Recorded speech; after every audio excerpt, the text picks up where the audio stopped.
So hello and welcome, ladies and gentlemen, to another video, and this one's going to be in the Should I Play series, and it's going to be Should I Play Guild Wars 2 from a WoW player's perspective, okay? So it's basically from a WoW player to WoW players, okay? I play WoW still. I played a lot of WoW. I did basically every raid except Ice Crown Citadel.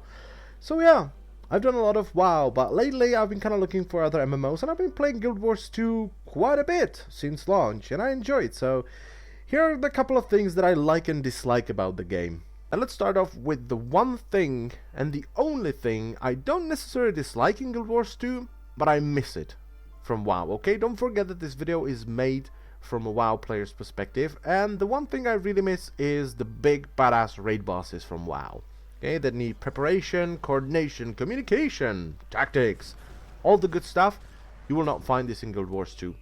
Okay, you might say, well, some of the world bosses are kind of like WoW raiding, but not really. Most of the time it's just zergy fun time, which is fine. Okay, that's how Guild Wars 2 works, and it's fine. It has its own demographic, but I'm just saying that me as a WoW player who is into raiding, I miss that in Guild Wars 2. But that's the only thing, the only downside of Guild Wars 2 for me. Okay?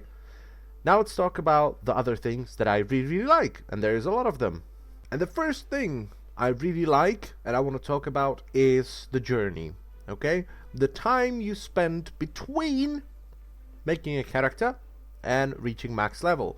In Guild Wars 2, leveling up is fun, and it will happen just out of nowhere, okay?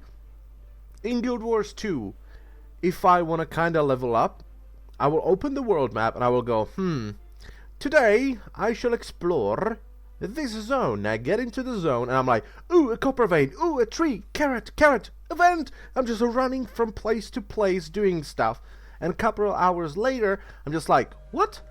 When did I gain these 3 levels? I'm 3 levels higher. How did that happen? When did that happen? I'm like, oh, I can choose new traits. I need to go back to the bank because I crafted some equipment and now I can wear it and it's actually useful. Blizzard, your crafting is shit, Blizzard. Admit it, it's bad. Okay, so in Guild Wars 2 it just kinda happens. Leveling in WoW, on the other hand, well, it's just me watching a bard going, come on, come on, come on, come on, yes! Finally, level up. I can go into another zone and be less fucking bored. This kind of stuff just doesn't happen in Guild Wars 2. At least for me, it might for other people.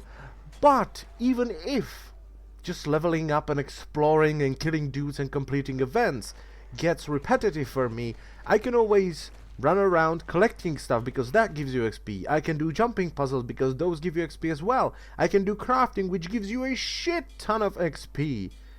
Or, alternatively, I can do world versus world, and that's the next thing I want to talk about.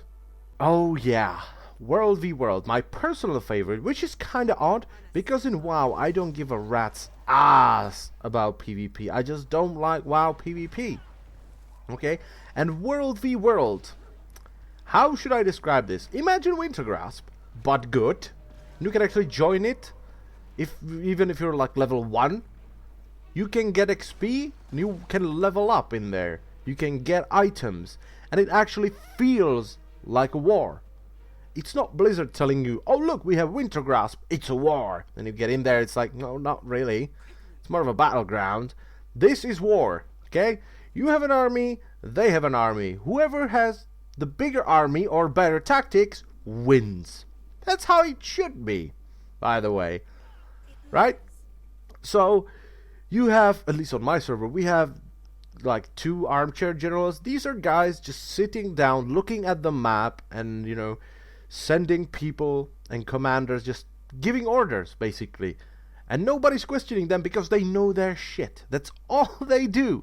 They're just sitting down, they're watching the map, and they're like, oh yeah, this squad should go over there and take out this. Then we can set up a trebuchet, which we can use to siege this tower. And then this squad should go over there and capture the tower, while this squad is going over there because everyone's distracted and going to that tower. And it actually feels like a war. It's amazing. And you can go from level 1 to level 80 there. You just don't have to do anything else. If you like World v World, you can go there. It will upscale you to level 80, and level 1 is not gonna be as strong as level 50 or level 80. You'll probably get like 2-shot if you run face to face with someone. If you basically duel someone, he will destroy you. But that's not what it's about. You can still be useful even though you're not the PvP god, one-shotting everyone. Ooh. No, it's about the numbers. You can be on a catapult, or you can be on an arrow cart, flaming ram, or trebuchet. You can be sieging down, you can be repairing walls, and you'll be helpful. And ultimately, from all of this, if you're winning and you have like the most towers and camps and castles, you will get bonuses for your entire server. Bonus XP from kills, like higher chance to get a critical craft, or additional items from ore nodes, trees, and plants. All of this, it's actually beneficial to you, and it's so much fun. Okay, this is how open world PvP Siege should be. This is the ultimate world PvP. If you don't like the world v world PvP and you would like some battleground stuff, there's structured PvP. You can join it from level 1. You'll be upscaled to the max level. You'll be given a set of gear. There is no good or bad gear. Everyone has the same gear, and you're given a lot of choice. Which traits you're gonna pick, which weapon, and which stats. And all it comes down to when you're fighting someone is your class, your spec, or your customization, most of the time, and most importantly, can you press the buttons better than your opponent? If he can press the buttons in a better way, he's gonna win. It's not because you're level 40 like in WoW and you're not a hunter, healer, or tank. If you're level 40 in WoW, there is no point of doing battlegrounds if you're not a hunter, tank, or healer. Healers are unkillable, tanks will one-shot you, and hunters can do everything on the move, so they will just kill you. In Guild Wars 2, everyone can do basically everything on the move, so it's more dynamic. There's a lot of dodging around, and it's pretty good. The one thing with this is it's a conquest mode all the time. Okay, you control a point, it gives you tickets, and that's it.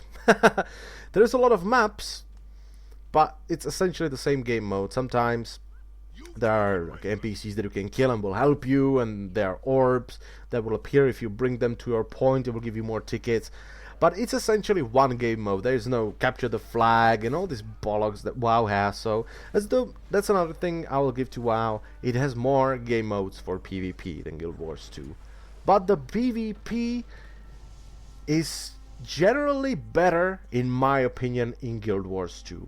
It's fast-paced, there's a lot of dodging, and it's just awesome. I like it more than WoW PvP. But I never really did hardcore PvP in WoW, so maybe if I got into that, I would like it more than Guild Wars. But for someone like me, who is more interested in PvP, the Guild Wars PvP is actually pretty awesome. The next thing I want to kind of talk about is the crafting. Okay, I've already said that the WoW crafting system is shit. Guild Wars 2, it's slightly better. Okay, it's not the best crafting system in the world, but it's better than WoW, and I actually find myself doing it much more often than in WoW, because you don't just learn the new recipe, you have to kind of figure it out on your own, which adds a good element to this, and I find it kind of enjoyable. And the last thing I want to talk about in this video is the world. The world is huge, it's interesting, and it's fun to explore it. I've already kind of talked about this at the beginning, but really, this world compared to like Pandaria, this world is just miles ahead. And you know, it's because WoW is an old game. Guild Wars 2 is a new game. Of course, WoW is old, so it's not gonna be as good. But generally the structure, like every zone has a jumping puzzle and some secret stuff and some interesting things. Plus the game looks absolutely gorgeous. Even though I'm playing like on the lowest settings, because I'm okay with sacrificing good looks for performance. Okay, I want to have the game running as smooth as possible And if it means that the game will look like ass, I don't care, as long as the gameplay is good and it runs well. But even on the lowest settings, the game looks absolutely amazing. The music, oh god, the music. Okay, WoW has some really good music. Guild Wars has amazing music. Okay, I'm not saying that it's better than WoW, but the music is at least as good as WoW. Okay? And generally the world. The screen you can see a jumping puzzle. That's the first zone. You get a jumping puzzle. I'm actually doing like only 1/3 of the jumping puzzle on the video. There is a lot more after that. And it's fun to do that, you know, there are some mobs and it's kind of punishing. If you fall down at the end, well, tough. You have to do it again. Or at least a part of it. There are kind of like a checkpointy kind of places where you can kind of fall down to, of course. If you're like jumping for 5 minutes and you fall down, it'd be just straight up annoying to have to do that all again. So they're kind of like checkpoint places, I would call them, where you just fall down and you just, okay, I just have to do this bit now, so it's good. So generally the world is amazing, the game looks gorgeous, and it's way more interesting than what we currently have in WoW. So that was the video. I thank you a lot for watching, and just give it a try. Try this game out. I think you will enjoy it.